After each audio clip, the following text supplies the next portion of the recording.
Hi everyone, welcome back to my channel, Knee Knits. My name is Amy and here I talk about all things knitting, and today's video is all about my disappointing projects of 2023. So I thought this would be an interesting topic to sit down and film to share with you all, especially as the year is coming to a close, and as a knitting YouTuber, I've been starting to plan my Everything I Knit in 2023 video, which will be coming out in January. But as I was planning out that video, I started to mentally categorize different projects into project categories that I really loved, and then projects that I didn't really love, or projects that I really learned something from, and I'm not really too fond of the finished object, or maybe I haven't worn the finished object as much as I would have hoped to. So I thought it would be wise to sort of sit down and make a video about all of this. I think there's a lot that we can learn from mistakes, and sometimes it's not always mistakes, sometimes it's just trying something new and it didn't go the way that you planned, or maybe you just learned that you didn't really like a sweater style or a certain yarn, and so that is what today's video is all about. Today I have 5 projects to share that I would consider disappointments, maybe flops. I wouldn't necessarily say fails, but they are definitely projects that, looking back on them, maybe I wish that I didn't knit them, or maybe I wish that I changed a major component of them to make them better. And as with any video focusing on negatives, of course I do want to share that all of these are very personal to what I like in a finished object, what I like to wear, how I like to style my knits. I do have projects that are tied to specific patterns, but as I share what I don't like about them, you'll learn it's more of a combination of the project as a whole, like how I knit it, the yarn, and the pattern style. So I just wanted to put out this disclaimer. If you have made a project that I'm about to share and you love it, that's awesome. I know different knits will work well for other people and different knits won't work well for different people, so that's just a little disclaimer before we dive into what might be considered a negatively focused video. So I will be going in chronological order of when I finished these projects this year. So first up is my town sweater that I finished in March of this year. So the town sweater is a pattern by Ozetta. It's a drop shoulder, sort of boxy fit sweater with a sort of funnel neck collar. You knit it from the bottom up. It's seamless. You pick up stitches for the sleeves, and it is a bulky weight knit. The suggested needle size is 5mm needles. I knit this in Knit Picks Wool of the Andes worsted in the color Crane Heather. Now I actually knit this sweater as part of a mini knit along with 2 of my close friends. We all knit the same sweater. We really like the design of it. Ozetta has some really classic styles, and the town sweater is no exception. It just looks really nice. It looks really oversized and boxy. It is meant to be worn with 5 to 5.5 inches of positive ease. And when I put this on, I just don't feel like it looks like how I wanted it to look. It doesn't look like the way Ozetta models it in her pattern photos. It doesn't look drapey. It doesn't look boxy. It looks kind of snug. So I actually sat down and remeasured all of the gauge and circumference measurements of the sweater to see what went wrong. Now I knit size small on 5mm needles, and for my bust circumference that should have given me the suggested ease of 5 to 5.5 inches, which is about 14 centimeters. The gauge for this sweater is 17 stitches per 4 inches, but when I put a ruler up to my blocked sweater and counted the stitches, I got a gauge of 19 stitches per 4 inches. So overall, my gauge was 2 whole stitches tighter than suggested, therefore giving me a much smaller garment than was the intended finished dimensions. So my finished dimensions of this sweater, the bust circumference, only gives me 2.5 inches of positive ease, which is way less than the suggested 5 to 5.5 inches. And I think that's the main reason why I don't like wearing this sweater. I think that's why it has kind of like a snug fit. And I think especially because it's a drop shoulder design, you don't really get a lot of leeway with drop shoulders. You really do need the positive ease to allow that shoulder to drop and to give a more natural flow around the underarm. Otherwise it will kind of pinch, like you can see it is on me today. So yeah, the fit of this sweater is just not what I wanted, and therefore I don't really gravitate towards wearing this that often. The fit is literally the only thing I don't like about this sweater. I really love the yarn. I really love the color. The Crane Heather is just this beautiful grayish color, and it has, of course, heathering as the color name entails, which just looks really nice in this all over stockinette. I would continue using this yarn, and I think the best choice for the fate of this sweater is to frog it and repurpose the yarn for something else. I could reknit this sweater with the same needle size, the same yarn, and just size up, and that should give me the suggested positive ease. But this was a bottom-up sweater, and although I didn't have any problems with the construction of it, I definitely prefer top-down sweaters, so I might opt for a different pattern. Ozetta's 1031 sweater has the same gauge and has the same finished look, however it is constructed top down, so I could consider knitting that out of this yarn, knowing my gauge and then picking the correct size accordingly. I did do spit splicing for this whole project, so when I joined a new ball of yarn I spit spliced, so there are no ends woven in, so frogging it should be interesting. I'll probably have to cut every once in a while to get some reasonable sized balls of yarn to use and to reknit something else in. But yeah, this is the first project that I am kind of disappointed with this year, and it just shows the importance of understanding gauge when knitting and to not skip out on a proper gauge swatch or proper gauge measuring as you're knitting your project. The next project I'm disappointed with this year is my Uppbót cardigan that I knit in early spring this year. I think I started it in late February and then casted this off in late May. So I did do this project as part of a knitting class at one of my local yarn stores, which is why it was so drawn out with the calendar and the schedule. We had a couple classes that were canceled and postponed, and so therefore didn't cast off the sweater till the end of May, which obviously was way too warm to ever wear this. But this is the Uppbót, and it is a pattern from Istex magazine. And the reason that I knit it was because I wanted to try something new. I'd never done a stranded colorwork garment before. This is knit from the bottom up, and I've never knit a bottom up circular yoke cardigan before. The other major component in this cardigan that made me want to knit it was that it was steeked. I'd never steeked anything before, and I've always wanted to try it, so I thought that this project being offered as a class was a great way to, try all those new things at once. And now I have this Icelandic wool sweater. The yarn that this sweater is knit out of is Istex Alafos Lopi, which is their bulky weight version of their Letalopi yarn. And I knit this on, I believe, 5mm needles. It might have been 5 and then 5.5mm needles. The gauge of this pattern is 13 stitches per 4 inches, and I did measure this and I did meet gauge exactly. I have exactly 13 stitches per 4 inches in this blocked sweater, so with the gauge, don't really have any issues there with the sweater, but it still doesn't fit right. This is going to be another project where I just don't wear it because the fit is off, and then I think in combination of some other components it just makes me not want to wear it. So I knit the size medium, which should have given me about 4 inches of positive ease or 5 inches of positive ease. There was no suggested positive ease in the pattern. You just kind of had to pick a size based off of what you thought you would wear. Because it's knit bottom up, there is a lot of guesswork with constructing this garment, at least for someone like me who has very little experience with bottom-up sweaters. I really don't know where the perfect point is to join for the underarms, the perfect point to stop knitting the body, the perfect point for the sleeve length, and so all of those things were kind of guesswork. Now, of course, I could try on the pieces to an extent, but it clearly didn't work out super well, because if you see me wearing this sweater, you can see that it is very large on me. And the fact that it's also a bulky yarn just makes it look extra large all around. Like, it's a thick yarn, it's a big sweater, just doesn't look quite right. Even if I do try to style this as sort of a large outerwear piece, I feel like it just doesn't look quite right on me, and I don't want to wear it. And I do know that while I was knitting this, I really wanted to master my color working. I really wanted to master steeking. I was really not focused on the fit of the garment as I was knitting it. And so obviously, looking back, I kind of wish I had put more thought into the fit of it, but I just hadn't at the time, and that resulted in this oversized piece. Another thing I learned through this project is that I just am not a fan of Icelandic wool.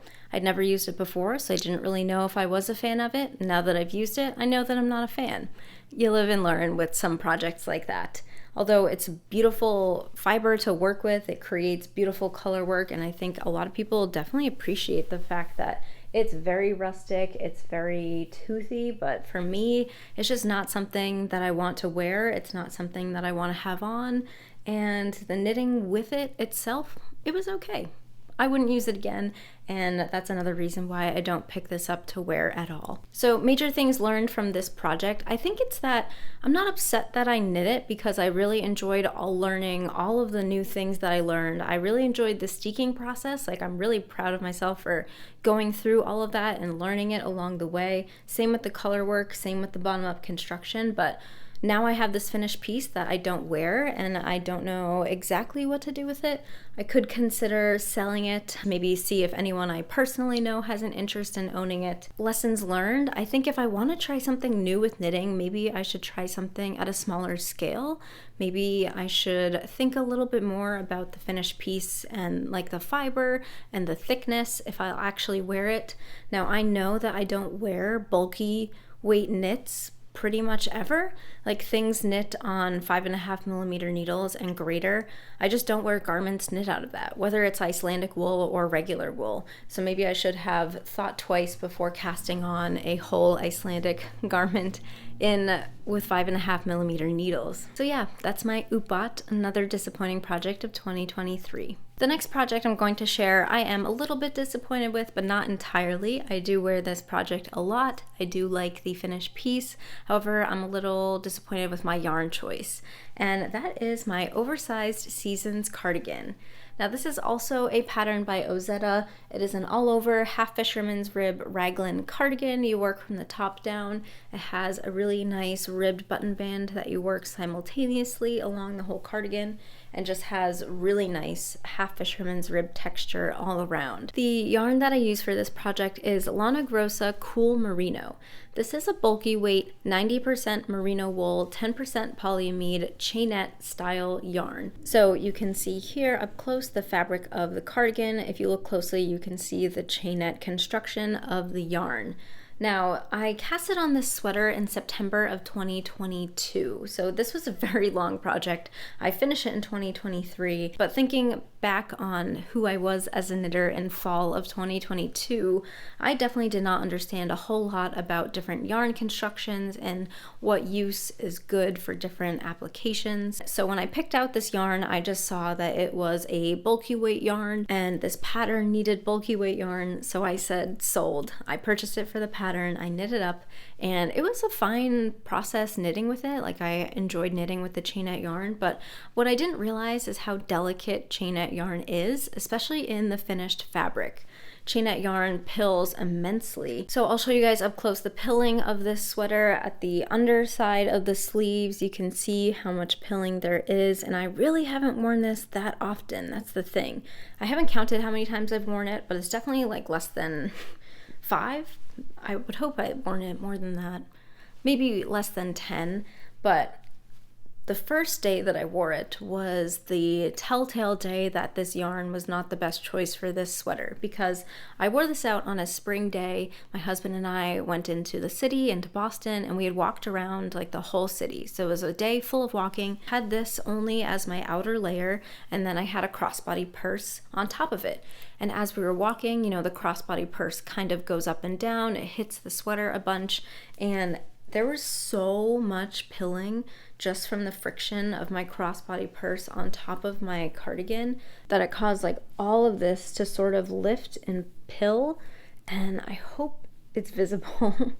I can't tell if it's gonna be hard to see or easy to see. So if you look closely here, you can see how much pilling there is on the surface of this cardigan, and it just feels really delicate. Like, after that first day of having my purse put a lot of friction on it and basically like wisp away fibers. Like, I had fibers tangled up on my purse, like in the zipper, because it was like catching and like getting tangled up there. And now I just know that this cardigan is very delicate, and that prevents me from wearing it all the time. So I know from afar this cardigan looks pretty nice. And even as I'm showing you guys on the video, you might be saying, I don't really see anything. Well, it's definitely one of those things where I'm a little bit disappointed, but not entirely. Again, love the pattern, love the finished project and the style of this cardigan. I just wouldn't choose this delicate chainette yarn for a sweater again. I think chainette yarn might have its place more in accessories, like maybe scarves would have like the least amount of friction. So with this project, it's learning about yarn construction, learning about what yarns are good for what applications. For me, I prefer something that doesn't pill as much in my garments. The next project I'll talk about is also a disappointment, not so much because of the pattern, but more because of the yarn choice. And that is an Oslo hat that I knit out of Sandnesgarn merino wool for a friend. So I actually don't have the finished hat with me because this was a gift. I actually didn't even include this in one of my podcasts because it was just done kind of on the side and I didn't want them to see the project in my video. So this is a brand new to Knit's project, but I made the Oslo hat for a coworker as like a gift, and I had picked up some Sandnesgarn merino wool in the color petroleum. It is 100% superwash merino wool, and there is 105 meters per 50 grams. It's advertised as a good for children and baby fiber because it can be machine washed, which makes sense. Now I just picked this up because I'd never tried it before, and because it's DK weight, thought it would be great for the Oslo hat. Now I despised knitting with this yarn. There is like some quality about it that I have found with like other commercially made superwash yarns where it's like so elasticized and there's no elastic in it, but something about the superwash treatment, it makes it like stretchy to the point where as you're knitting, it's kind of stretching over your needles and it's kind of difficult to keep an even tension. Additionally, it has a ton of plies and it splits really easily. Like you can see right there, all of the plies sort of splitting and opening up, and the twist of this yarn, and I don't know if this is because of the way that I knit or if everyone experiences it, but the twist of the yarn would untwist as I was knitting it. So then my stitches would be looking something like this, and then I would try to stick my needle in it, and it was just so splitty, and I just really did not enjoy knitting this hat at all. Additionally, the twist of the yarn creates that stockinette fabric where one leg sort of straightens out and creates parallel lines where the other leg of the stitch doesn't really straighten out. So you have this sort of uneven stockinette texture that I don't really like. I'm not really a fan of. At first I thought it was my knitting, but I've recently learned that it is because of the yarn and not the person knitting, so that was good to know. So yeah, I just was not a fan of merino wool, would not purchase it again, would not knit with it again. It is superwash, and I've had much better experiences with other superwash yarns, specifically from hand dyers, indie dyers. Their superwash bases I find do not have the qualities that I just shared with you from this. However, I have found that superwash yarns from commercial brands, like there was a Lion brand superwash merino that I used a few years ago that I feel like had the same exact experience. It was super elastic, it was splitty, it would create that uneven stockinette texture. So I think in general, I'm just going to steer clear from commercially produced superwash wools. The last disappointment of 2023 is my Whitmoor cardigan. So I had just recently finished this project. If you are a returning viewer of my channel, you know I've spoken about this many times, so I apologize for the repetitiveness about what I've about to say. But basically, the Whitmoor cardigan has been a long project of 2023. I started it in April. I knit the size medium because I thought that would fit me the best based on my measurements and the measurements of the pattern. Got down to the yoke, blocked it. It seemed way too big, so I frogged the whole thing, let it rest for a while, picked it back up in September, casted it off in October, and I still don't love it. And I have not worn it once since casting it off in October, which is very disappointing. So the Whitmoor cardigan is a pattern by Amy Loudon. It's a top-down circular yoke cardigan with a lace pattern across the yoke that then transitions to stockinette for the rest of the sleeves and the body. I did add some short rows after the lace yoke before splitting for sleeves on this cardigan as sort of a mod that's not included in the pattern. And when I finished this cardigan with the new size that I thought would fit better than the medium, so I actually went down 2 sizes and knit the extra small, which is the smallest size in the pattern. I tried it on and it just looks weird. Like, I don't want to say it looks too big because the body isn't too big, but I feel like the yoke is too big. And after I posted my podcast episode about it, a lot of people had commented saying that they think that the yoke is just too deep, and I would agree with them. I think that makes the most sense. You can see how when I have it on, the underarm split is very low compared to where my actual underarm is, and it just gives like an overall kind of like bagginess to the top of this cardigan that just doesn't match the bottom body. I don't know if it also was because my gauge might be different with the lace knitting compared to the stockinette knitting, but in general, the final fit of this cardigan was just not what I wanted, and it's not something that I like. It's not something I enjoy wearing, so therefore I have never worn this. I did get some good suggestions from people who said that the yoke was too deep, that I could frog back, and if I join the underarm maybe right after this second to last leaf, that might fit me a lot better than where it is now. Also, if I do the short rows after the sleeve split, that might help as well with the weird sort of largeness on the top. Might be a factor, like those extra short rows going into the yoke probably contributed to the weird fit as well. However, I don't think I am gonna go back and redo this cardigan. I just feel like I've spent too much time on it, and I'm just frustrated with the pattern. I have heard from a lot of other people that a lot of people really like this pattern. A lot of people have had great success with it. I just think its schematics and how I knit it just didn't really fit my body that well, and that's just an example of how like not every pattern is perfect for everybody.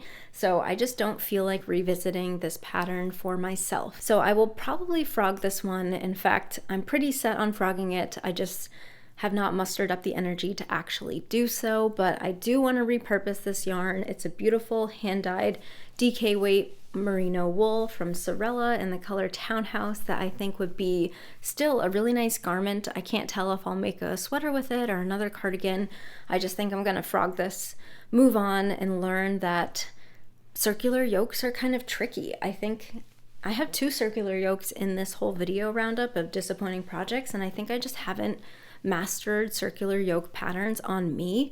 That's something that I could take into 2024 and learn from. Maybe I'll try another circular yoke pattern and see how that one fits, and maybe over time I'll learn how to make them fit me well into something that I'd be willing to wear. But until then, I am gonna have to say goodbye to this cardigan and frog it. So yeah, those are my disappointing projects of 2023. Of course, as a knitter who knits multiple projects in one year, they can't all be winners. So I think there's value in sharing the things that just didn't quite work out. Lots of lessons learned, lots of things to take into the new year with new projects, being more selective with patterns that I knit up, with sizing, gauge, yarn choice, and so I'm looking forward to bringing in those lessons learned into the new year. Thank you guys so much for joining me today. I hope you enjoyed this video. If you did, please give it a like, and would love for you to subscribe to my channel if you like seeing content like this. I try to post a video about once a week with regular podcast episodes coming every 2 weeks. So I hope to see you all in the next video. Bye.